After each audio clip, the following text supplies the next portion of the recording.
Behind every successful man, there is a woman.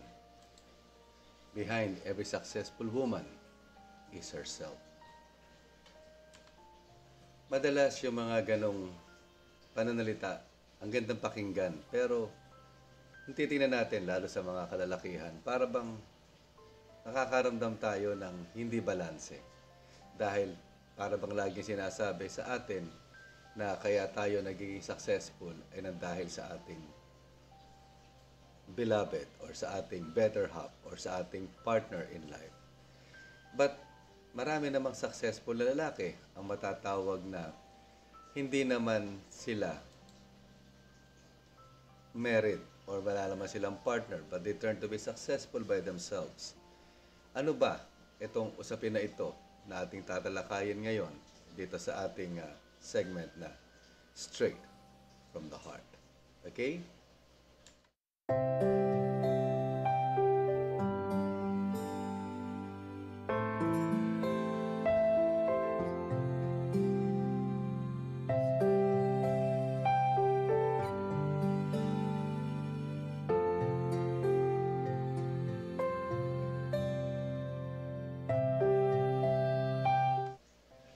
Hello. Welcome back to my channel. This is Daddy Rick again, talking about the reality of life. At nandito na naman tayo sa ating segment na Straight from the Heart, kung saan pagtatagniin natin itong mga usapin na ito regarding nga sa tinatawag na behind every successful man, there is a woman, and behind every successful woman is herself. Na bakit naging ganun ang tema na pagka tayo we always give the credit nga doon sa ating better half or sa ating partner in life.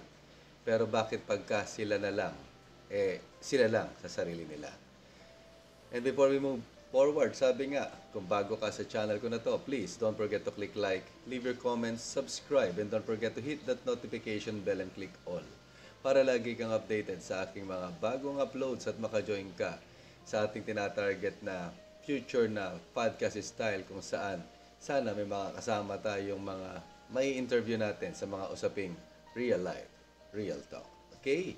So, nadaanan ko kasi itong a little interview, if we will call this an interview or a question, no? Kay Boss Sanchez. I think familiar ang lahat kay Boss Sanchez. Ayan. And he mentioned this about 9 ways to help your partner to succeed in life. Okay? Ayan, it was posted in August 29 sa kanyang page, no, Boss Sanchez. So, maganda yung nilalaman nito.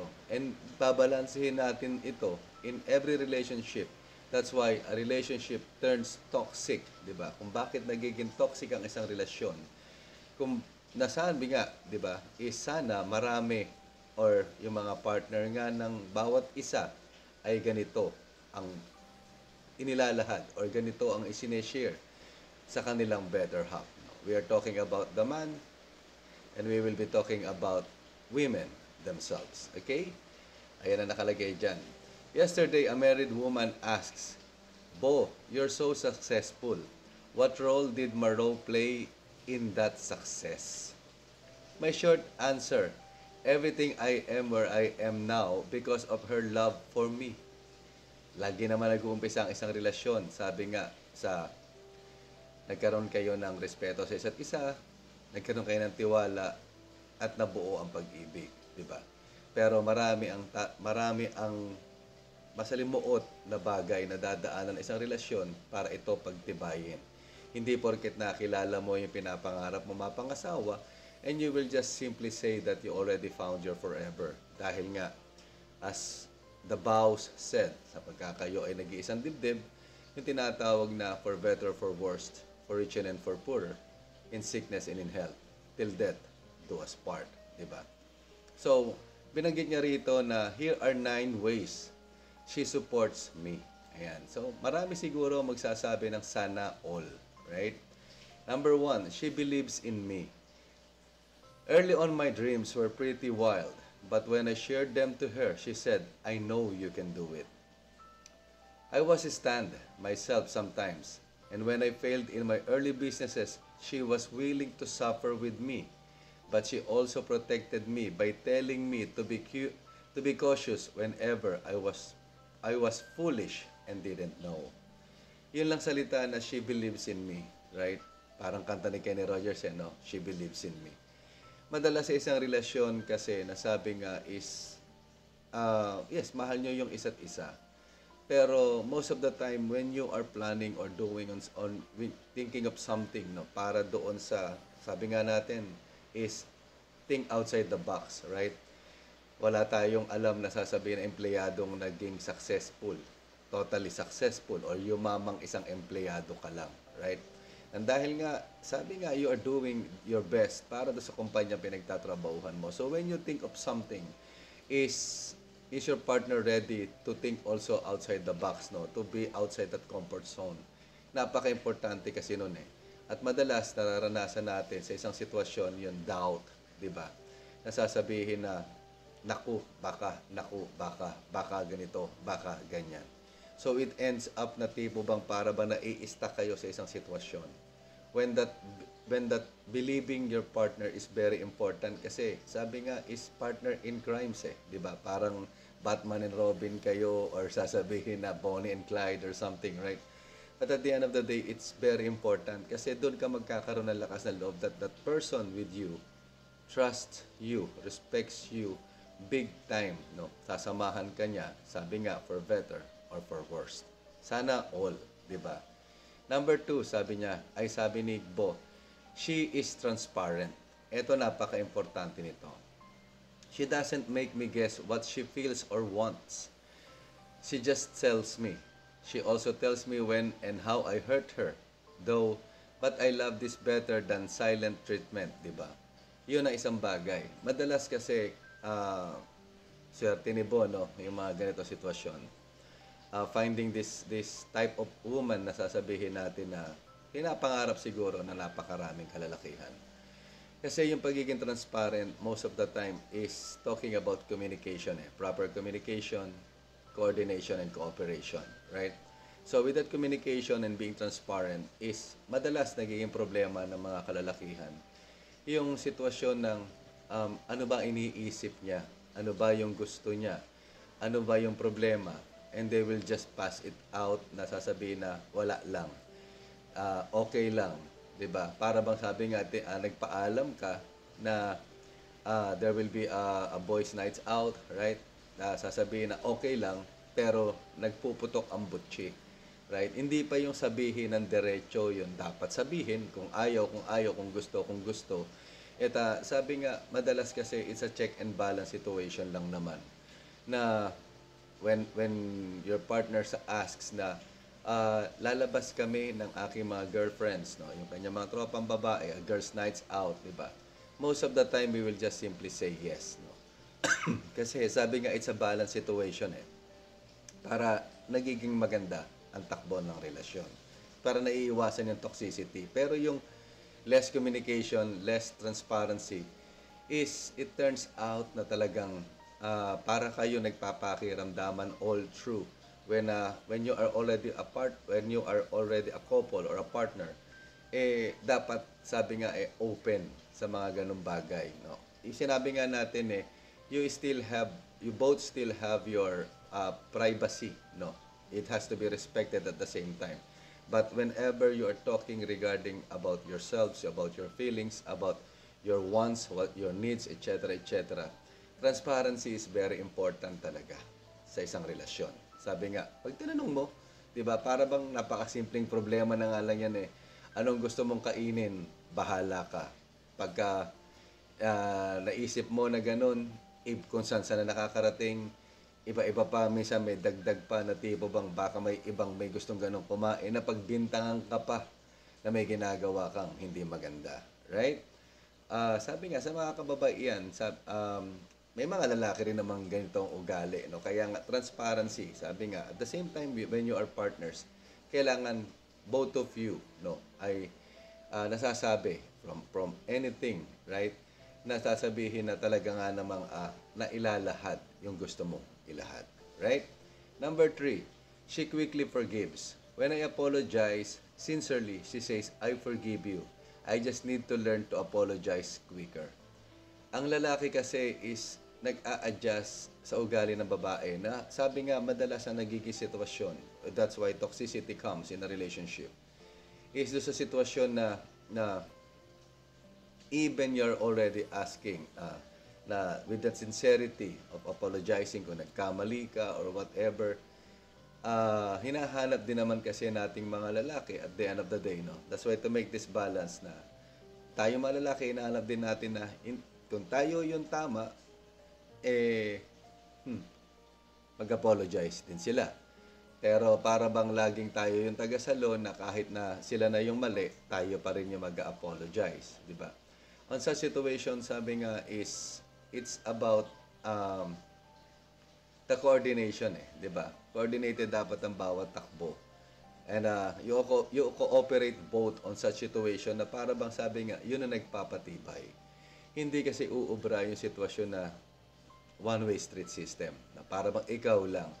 And people will ask or people will say na sasabihin na when you love someone, you have to love unconditionally. Right? Kasi sa isang sitwasyon for me, I don't buy such situation regarding unconditional love Kasi I love you, you love me. I trust you, you trust me. I respect you, you respect me. Diba? Kasi it's a two-way street Yun ang nagiging balance Hindi pwedeng puro ka lang take, but you cannot give at the end of the day. Number 4, she is my relationship thermometer. She'll sense when our relationship needs attention or if I'm taking our relationship for granted. Me, I need to listen to her more when she talks about our relationship. Diba? Open yung communication Sometimes, sabi nga ganun, marami tayong iniisip. No? Especially, kadalasan naman, it ends up na si lalaki yung breadwinner, si lalaki yung nagwo-work. No? Masyado ka na napopokus sa maraming bagay because of the needs of the family. So, sometimes, napaka-importante nung may magre-remind sa'yo ng, come on, let's take a break, etc., etc., etc., na give time with the children, let's have that bonding time, etc., etc. Na napaka-importante sa isang relationship na sabi nga is, it's always about communicating being open, being vulnerable about things, being sensitive at the end of the day. Kasi yung vulnerability ng isang situation is nate-take for granted yan, madalas. Pagka ang takbo is para bang you are just letting the other side na para bang because you are receiving a lot for yourself and you are forgetting na may nagkakaroon na siya ng distance, di ba? Sometimes sabi nga we all need a breather para to release that stress na natatanggap natin sa maghapon, sa trabaho, sa biyahe, sa work, sa stressful work, sa mga nakakasama mo, sa pressure, etc., etc. And at the same time, for them as moms na nasa bahay, sabi nga, lalo na yung mga maliliit pa yung anak, right? Yung mga chances na yung parehas kayong pagod.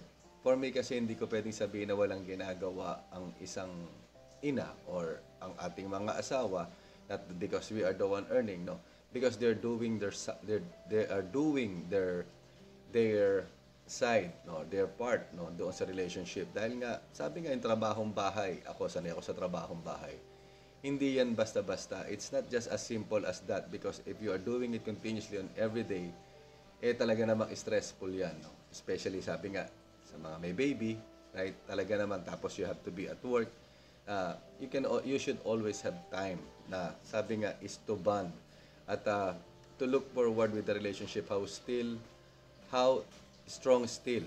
No, yun ang nangyayari. Kasi minsan may mga nagiging ganap na hindi natin napapansin, hindi natin napupuna, nang dahil nga sa mga ganong sitwasyon. Then number 5, sabi niya, she is affectionate and expressive. Her love language is touch. So I enjoy that every day. Her sweetness drives my stress away. Diba? Kasi sabi nga, minsan, napaka-importante nun na when you're on the negative side, that your partner will be on the positive part. Right? Na yung bagay na yon, yung touch, yung expression na yon, yung pagpapadama na yon na you are not alone is very important.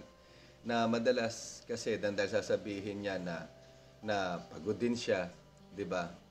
sabi nga natin, lalo sa mga may batang maliliit, pagod din siya. So, nangyayari yung affection is nawawala sa isa't isa.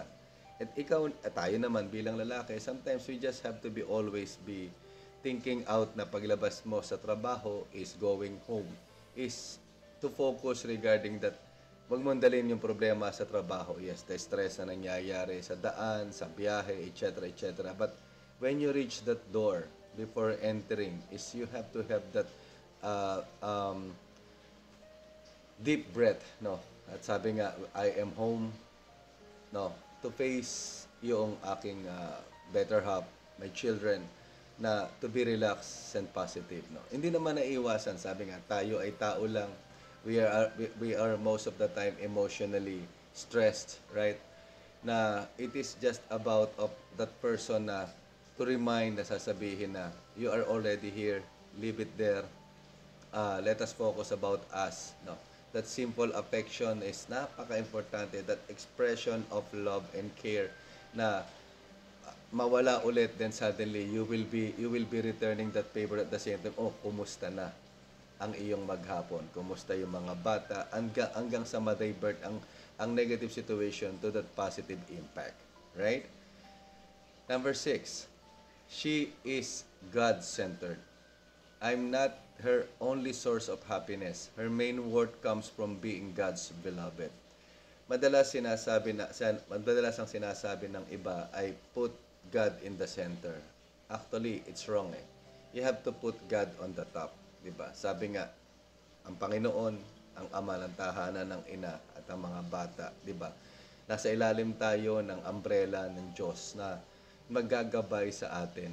That will help us regarding that deepest faith, no, sa ating paniniwala sa Panginoon, na napag-sharean yung pareho ang sitwasyon ng ganon.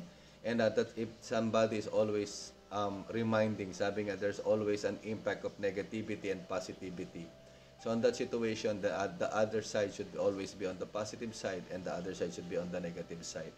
Kasi hindi lang naman laging lalaki yung may negativity. Maraming negativity ang pinapakita ng kababaihan. Yung kapain mo nga lang ugali nila, it's a negative impact most of the time. Kaya nga kung babalikan nyo sinasabi na transparency is naiiwasan yung flow ng tinatawag na mauwi, na imbes na maganda yung approach ay nauuwi sa iringan, awayan, at hindi pagkakaunawaan at the end of the day. Diba? 7. She has wonderful girlfriends. On my own, I cannot feel her love. I cannot feel her love tank. I'm so happy she has a spiritual squad to journey with her. Napaka-importante ng mga kaibigan, no? Yung mga totoong kaibigan. Sabi nga, hindi mo kailangan ng maraming kaibigan. Kahit konti, okay lang yan. Basta yan mga totoo. Mga totoong kaibigan na concern sa inyo at concern din kayo sa kanila. Napaka-importante ng gano'ng sitwasyon. Sabi nga, hindi mo kailangan ng maraming tropa. Kadalasan na nagiging sitwasyon sa buhay is marami kang kaibigan pag marami silang pakinabang sa'yo. But when you are down, dumarating yung pagkakataon, doon mo nalalaman who are those people that will stay with you at hindi yung tatanawin ka lang sa pagbagsak mo pero nakakapit sa pag-angat mo. 'Di ba? Kaya napaka-importante na sabi nga on both sides is mayroon kayong mga matitinong kaibigan na sabi nga as a family friend, no? Yung boyfriends ng lalaki at yung girlfriends ng babae, hindi yung nauuwi sa sulsulan na makakasira lang sa relasyon. Right? Number 8, she loves our boys. She is a doting mother to them and she allows them to flourish. We are a team. Napaka-importante kasi, 'di ba? Na sasabihin na bilang ina yung pagmamahal sa iyo sa umpisa. Kasi mag-umpisa kayo as kayong dalawa lang naman eh. Kay daughters or son, o 'di ba? Anak na lalaki o anak na babae, ko ano man ang inyong mga magiging anak, no. Yung pagpapadama ng pagmamahal na yon at yung pagsuporta at yung pagbibig kung paano kanya sinusuportahan is ganoon din yung pagsuporta doon sa mga bata, no. Kung paano sila sasabihin na ma-engage sa mga inyong mga pinaplano, because at the young age, yun ang panahon para turuan at hubugin ng mga kabataan. Hindi kasi mangyayari na mahuhubugin mo ang kabataan kailan pa pag matanda na. Sabi nga, You cannot teach old dogs new tricks, 'di ba? Kaya nga kumbaga sa kawayan or sa kung anumang puno, habang sumisibol pa lang, tinutukuran na para maging maganda ang yabong nito sa paglaki. Right? Hindi mo na pwede pantukuran pagka malaki na ang katawan ng puno dahil hindi na yan liliko pa sa tamang anggulo na gusto mong mangyari. So, napaka-importante talaga ng mga ganong ginagawa, lalong-lalo na tinatawag nating ina ng tahanan, na maramdaman mo, na nakikita mo that yung taong pinagkatiwalaan mo, ng buhay mo, ng pagmamahal mo, ng respeto mo, ay hindi lang sa'yo nakafocus, but nakafocus entirely for the family on how they will be involved on things na sasabihin natin na you are a team. Right? A family should be a team. The house will never be a home kung sasabihin na walang pagmamahalan, walang respeto, at walang pagtitiwala sa isa't isa. Right? And lastly, ang sabi niya nga she is my intercessor. She prays a lot for me and our boys. Her prayers is our powerhouse. Napaka-importante, madalas, na lagi nga nating pinapaalala na ang gabay ng Panginoon ang siyang magiging sandigan natin sa bawat pagkakataon. Ipagdasal mo siya, ipagdasal ka niya, ipinagdadasal niyo ang isa't isa. Maging masaya sa kung ano yung meron ka. Dahil hindi mo ma-fulfill ang sarili mo kung hindi mo ma-appreciate kung ano yung meron ka, yung blessings na ibinibigay sa iyo sa bawat araw. And you will just be focusing regarding doon sa nakikita mo sa iba na gusto mo. Mag-focus ka kung saan, kung ano yung ibinibigay sa iyo. Dahil sabi nga, madalas ang iniisip natin is, we want things pero hindi binibigay sa atin dahil hindi pala yun ang para sa atin at nasa harapan na pala natin yung para sa atin, hindi natin nakikita dahil sa iba tayo nakafocus. So, those prayers, those pagpapasalamat, those appreciation sa lahat ng blessings na yun ay napaka-importante. Lalong-lalo na sabi nga, if there is somebody always in the family na talagang nagpa-prioritize ng bagay na yun for us as a whole, as a team, as a family, na matatawag natin na kontento.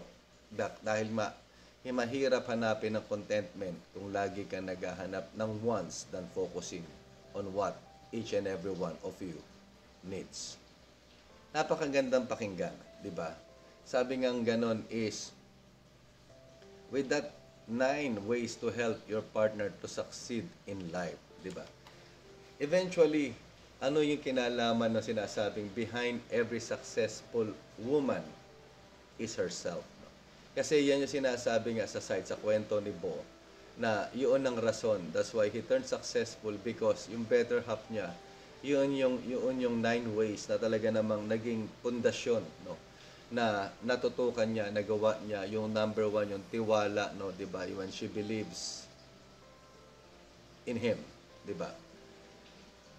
In such situation, kaya nagiging toxic ang takbo ng isang relasyon is when women or when a woman starts going to focusing about career, right? Si lalaki kasi, ang nagiging takbo when we are the one focusing about it is we are focused on how we will have a house, right? Maiangat yung edukasyon ng mga bata, 'di ba? Health situation, etc., etc. No, our success is focused, or our plans or our dreams is focused regarding on even you are single, on to have a family, right? To have your children, to build that empire of your life na sila yung pinaglalaanan natin. On such situation, pag nabaliktad kasi yan, di ba? Dumating yung pagkakataon na sabi nga, hindi naman nawawala yung malas talaga eh. Di ba? Malas talaga, sabi nga. Or yung downtime na tinatawag natin. Then, aandar na yung kaalaman ni babae,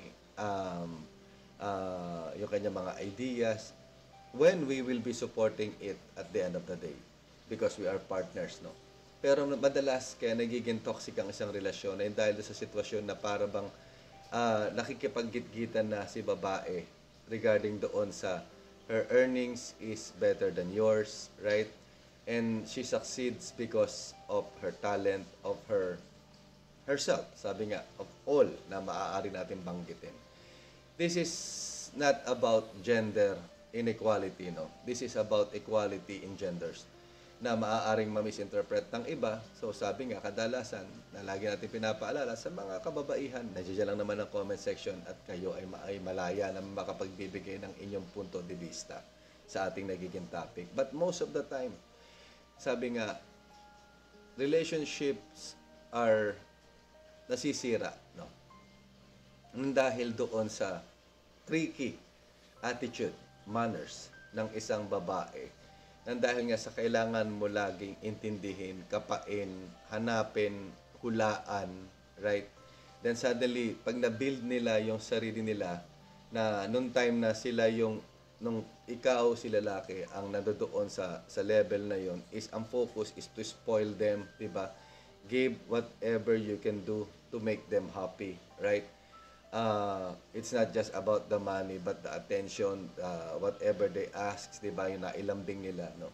Pero pagka nabaliktad ang sitwasyon is para bang nananatili sa lalaki yung it's not about pride but a respect, a self-respect, na para bang nahihiya kang sabihin doon sa babae, kailangan ko to, di ba?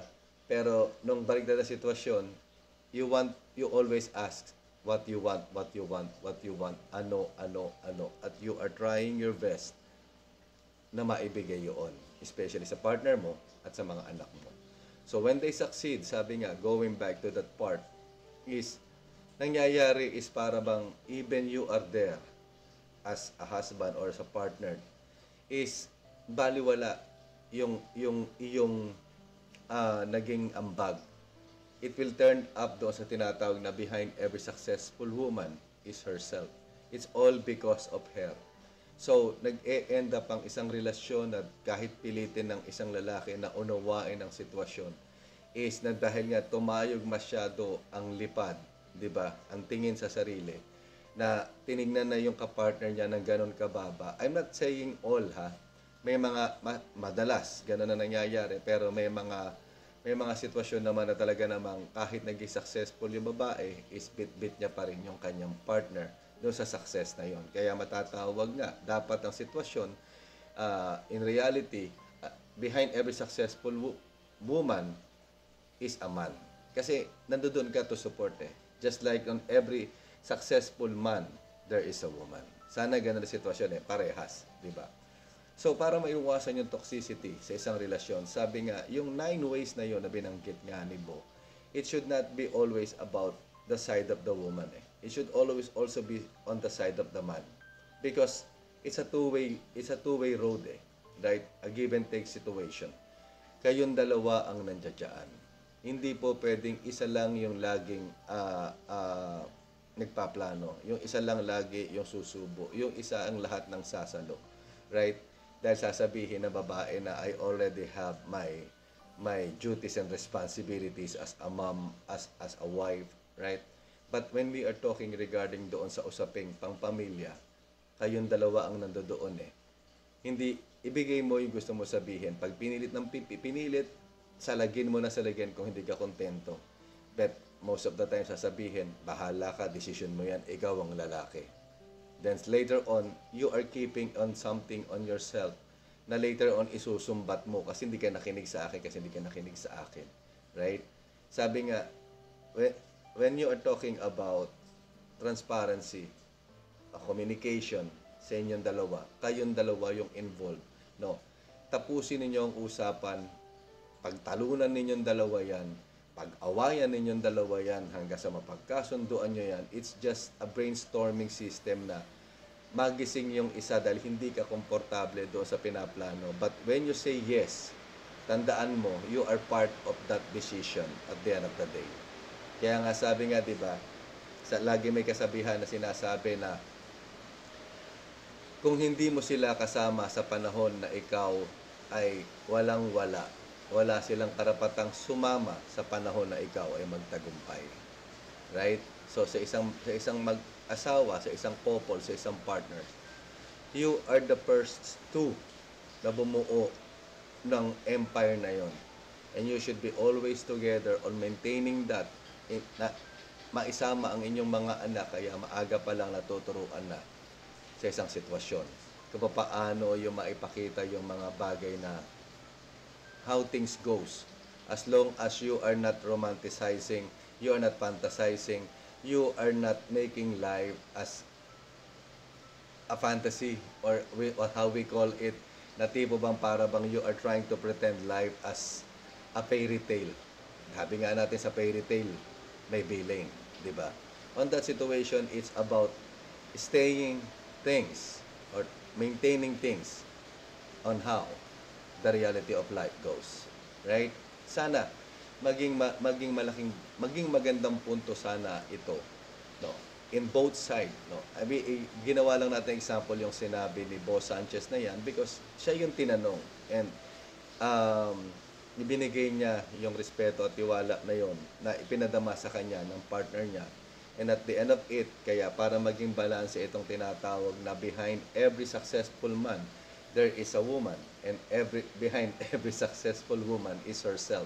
To make it balanced na kung ang lalaki naging successful ng kasama niya ang kanyang partner, ikaw babae, pag naging successful ka at kasama pa rin naman ang partner mo, ibigay mo yung credit na yon. So, to kick out the toxicity, hindi naman nawawala yung pagtatalo. Hindi naman toxic yun eh. Hindi naman nawawala yung magkairingan kayo. Hindi naman nawawala yung sometimes is nagkaaway kayo. That's a spice of life, right? As long as you know how to fix things out, to adjust on things, communicating, coordinating, cooperating at the situation, being transparent, showing that love, being affectionate, and so far and so forth. Masalimuot ang buhay na dinadaanan natin. Hindi mo masasabi na pagka nakilala mo ang isang tao or napakasalan mo, yung sasabihin mo na love of your life is natagpuan mo na ang iyong forever.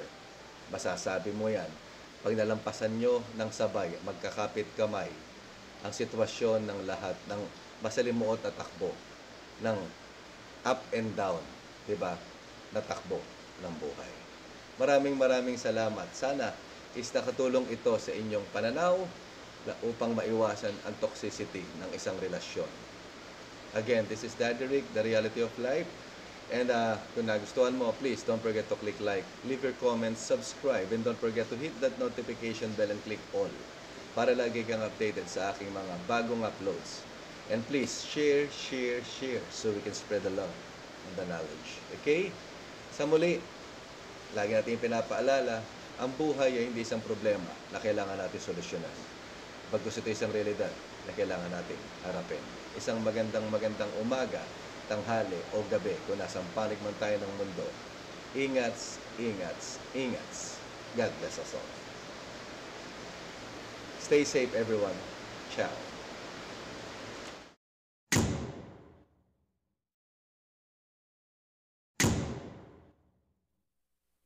February 4, 2023 na mag-umpisa akong uminom ng Max GXL.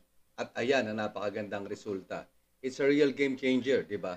Umpisahan mo na rin. Just visit www.maxinternational.com at gamitin mo ang sponsor's ID number na ito for a big discount. Okay? Start taking Max GXL and live your life to the max. Ciao.